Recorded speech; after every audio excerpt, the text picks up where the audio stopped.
We begin with breaking news of 11 military choppers seen flying in formation around downtown LA tonight.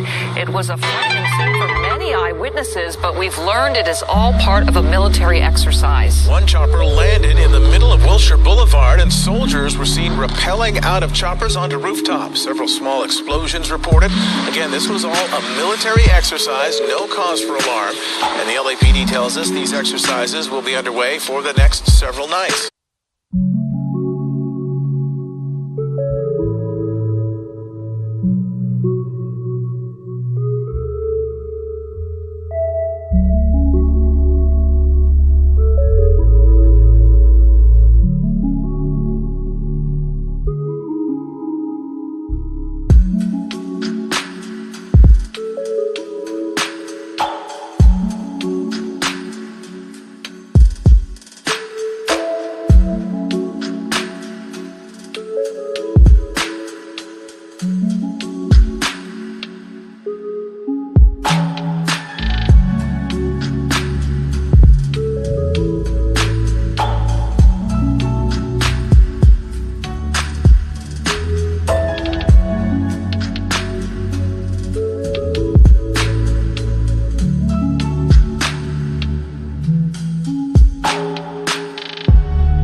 felt like somebody was driving railroad stakes through my eyes and out the back of my neck. I am concerned about going back to work and getting this again because I thought I was going to die. Can you imagine what she had was typhus, a disease born from rats and fleas. They are running rampant in ever-growing piles of garbage. The NBC4i team has been tracking the epidemic in Los Angeles. The numbers are staggering. One of the cases inside City Hall. Here's investigative reporter Joel Grover. A veteran city official has now contracted typhus, a disease the public health department has been saying was mainly hitting the homeless population. But now workers in downtown LA and beyond are clearly at risk, and they're calling on the city to control the filthy conditions that are fueling this epidemic. Mounds of garbage pile up on a downtown LA street. Garbage that draws rats, which harbor fleas. Fleas spread the typhus bacteria when they bite humans. And now their latest victim is Deputy LA City Attorney Liz Greenwood. It felt like somebody was driving railroad stakes through my eyes and out the back of my neck. 3 months ago, Greenwood, a veteran prosecutor, began experiencing horrible headaches and high fevers. Her doctor tested her blood and found she was infected with typhus. Who gets typhus? It's a medieval disease that's caused by trash. Piles of trash like those on Saris Avenue, which we questioned the mayor about 4 months ago. This is a breeding ground for typhus. That is unacceptable to me, and as mayor, I'm going to make sure that that is changed. After our story aired in October, the city did haul away the trash on Saris Avenue and launched more frequent cleanings of streets in Skid Row, the area now known as the typhus zone. But 4 months later, the garbage is once again piling up on Saris and all over LA. This is the city of Los Angeles. Estela Lopez represents businesses in part of downtown LA and is worried that the typhus epidemic is only getting worse. You can't solve this until you hit the cause of it. And the cause of it is that you still have these mountains of trash. And the latest numbers from the state health department show a record number of typhus cases in LA County in 2018. At least 124 people, and more than 80% of those cases occurred outside downtown LA. Do you think the city is doing enough to stop the outbreak? No. Deputy City Attorney Liz Greenwood thinks the city should fumigate all city buildings in the downtown area for fleas, including City Hall East, where she works, and City Hall. The city has already fumigated parts of nearby LAPD headquarters that have been plagued with fleas, and it shut down and fumigated LAPD Central Division, where several cops were bitten by fleas, according to this veteran officer. Are cops afraid of getting typhus? Of course, yes. It's not just homeless folks. But the city told Greenwood it doesn't have the resources to fumigate City Hall East, where she says hundreds of city employees who work there and thousands of citizens who visit are at risk of getting typhus. I am concerned about going back to work and getting this again because I thought I was going to die. We asked Mayor Garcetti's office why they haven't requested that City Hall buildings be fumigated for the fleas that can carry typhus. The mayor's office didn't answer our specific question, but simply sent us a statement saying, since last fall, there's been a comprehensive effort to improve cleanliness and protect public health in the Civic Center. NBC4 is committed to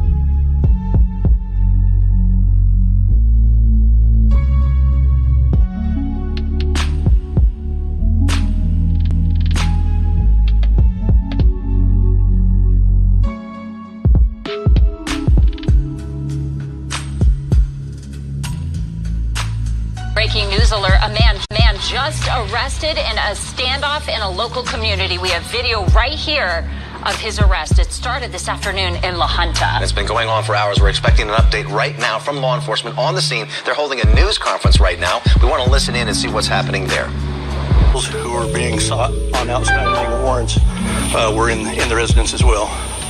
Based on information known to law enforcement, assistance from Otero County Sheriff's Office, Colorado State Patrol, Pueblo Police Department SWAT, and the 16th Judicial District Attorney's Office assembled at that location and attempted to remove all the individuals individuals located in the residence.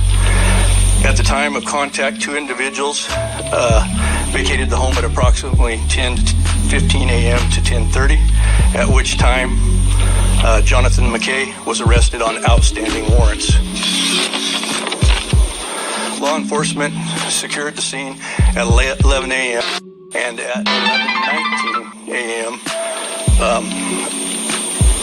A resident inside of the house, a Mike McNerney, was taken into custody on outstanding warrants. The 4th individual remained in the home, and after negotiations by the Pueblo SWAT, Leo Mills Jr. surrendered to the police at 4:45 p.m. Leo Mills was arrested on several outstanding warrants.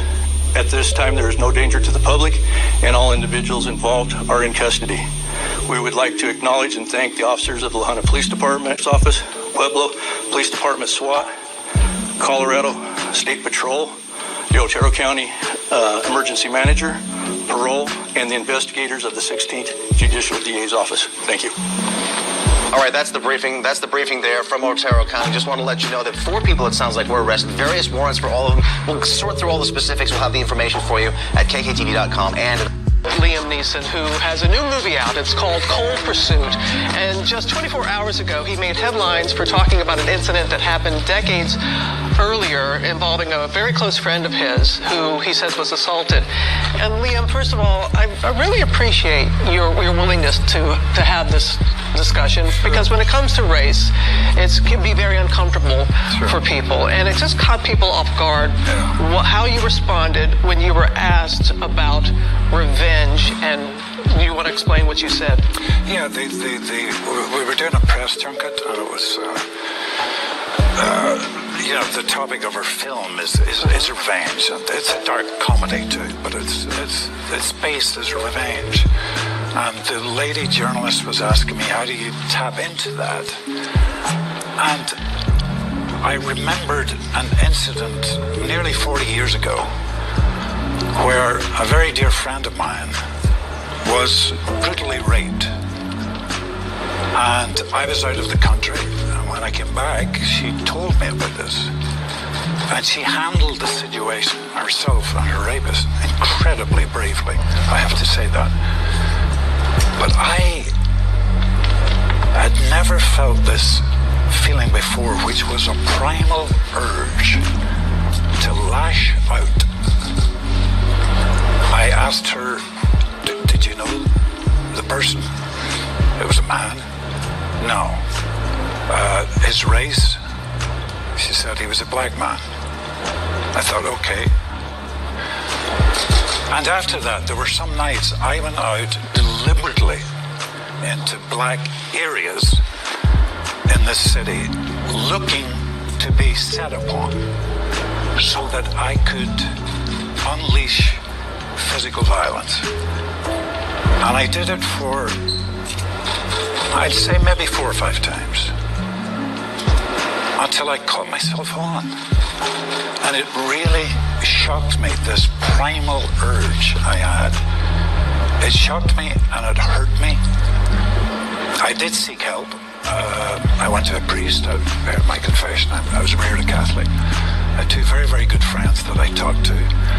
And believe it or not, power walking. Power walking? Yeah, 2 hours every day. To get rid of this. And I'm not racist. This was nearly 40 years ago, but because I was brought up in, maybe I'm rabbiting on, Rob, so forgive me. I was brought up in the north of Ireland and brought up in the Troubles, the 60s, 70s, and early 80s. And can you explain to people what that is? The Troubles, the religion? Yeah, there was a war going on in the north of Ireland. And I had acquaintances who were involved in the Troubles. The bigotry, one Catholic would be killed. The next day, a Protestant would be killed. One Catholic pub would be bombed. A Protestant pub would be bombed. I grew up surrounded by that, but I was never part of it. Because excuse me. Sorry, no. But I appreciate your willingness to discuss it and to explain, to put it into context. And I know that you have heard from people, or the reaction from people. Sure. And one of them response is the fact that when asking your friend, and I'm glad that she's okay. She passed away, by the way. Oh, I'm very sorry for your loss. That you asked about color, that you didn't ask if the person was tall or short, big or small. I did actually. I asked all those questions too. I did. But I did ask about race, yeah. Because what we heard and saw, it was only asking about color. You did ask about other aspects. Would you have had the same reaction if your friend had said it was a white man? Would you want her to go out and kill him? If she'd have said Irish, or a Scot, or a Brit, or a Lithuanian, I know I would have had the same effect. I was trying to show honor to stand up for my dear friend in this terrible medieval fashion. And I'm a fairly intelligent guy, and that's why it kind of shocked me when I came down to earth after having these horrible feelings. Luckily, no violence occurred, ever. Thanks be to God. Do you think you actually would have done it if an innocent black man who had nothing to do? Yeah, I know. That was my feeling, that I did want to lash out, yes. Because my friend was brutally raped, and I thought I was defending her honor. And I admit that, and it's a learning curve, and it's. So what is a teachable moment here? You said that you wanted to, because it doesn't matter what you say. Some people are going to be outraged, or others are going to say, well, at least he's admitting, he's being honest that this is a feeling that some people have that never really acknowledge it. Yeah, sure. But what is the teachable? What are you hoping that people will learn from you making these statements? To talk, to open up, to talk about these things, you know? We all pretend we're all kind of, politically correct. I mean, in this country, it's the same in my own country too. You sometimes just scratch the surface and you discover this racism, and bigotry, and it's there.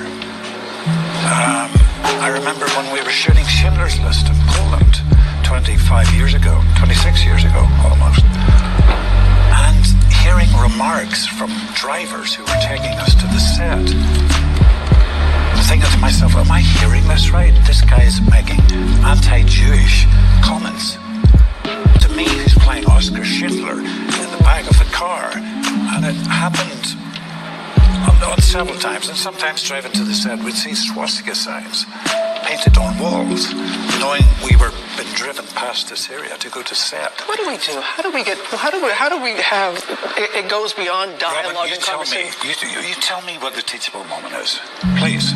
I'm going to throw it back at you. I think the teachable moment is that we have to own up to when the one point that I want to make out is that this wasn't discovered by somebody. You admitted this. Yes. This isn't a gotcha. This isn't like, yes. So I give you credit there.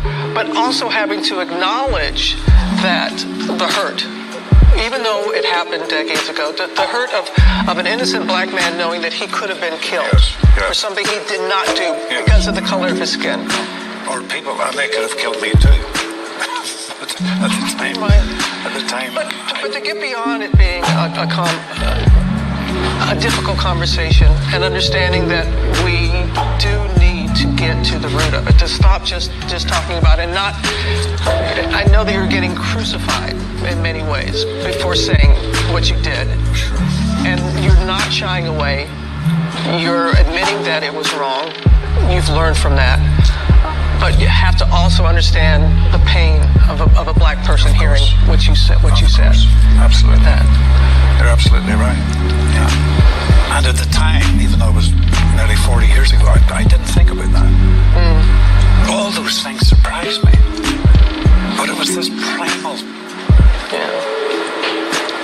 hatred, I guess, that really, really shocked me when I eventually came down to earth.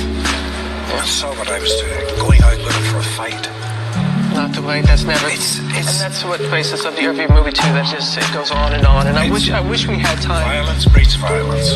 Bigotry breeds bigotry. There's no end when you do it like that. Liam Neeson, thank you.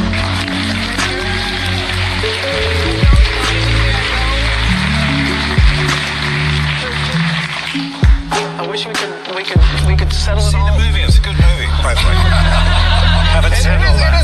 It is dark. I will say that. It is dark. But we will have a lot more of the movie tomorrow. But thank you for coming here. promised to have this discussion with us. It means a lot.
It's okay to smirk.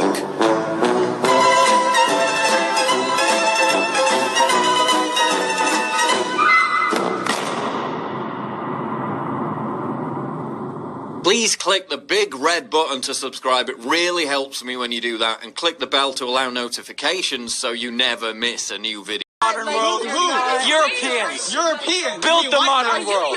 We invented science and industry. We invented science and industry, and you want to tell us to stop because, oh my God, we're so bad. We built the modern world. We built the modern world. Europeans. Built the modern world. We invented science and industry. We invented science and industry, and you want to tell us to stop because, oh my God, we're so bad. We invented the modern world. I feel you. You're so dumb. We invented the modern world. You fucking degenerate. We saved billions of people from starvation. We built modern civilization. White people are the best thing that ever happened to the world. We are so amazing, and I love myself, and I love white people. Say that one more time. Fuck yeah, white people. Say it right here. Fuck yeah, white men. We're white men. We did everything. Look, I don't hate other people. I just love my people. I just love my white men. I just love white men. Oh, God.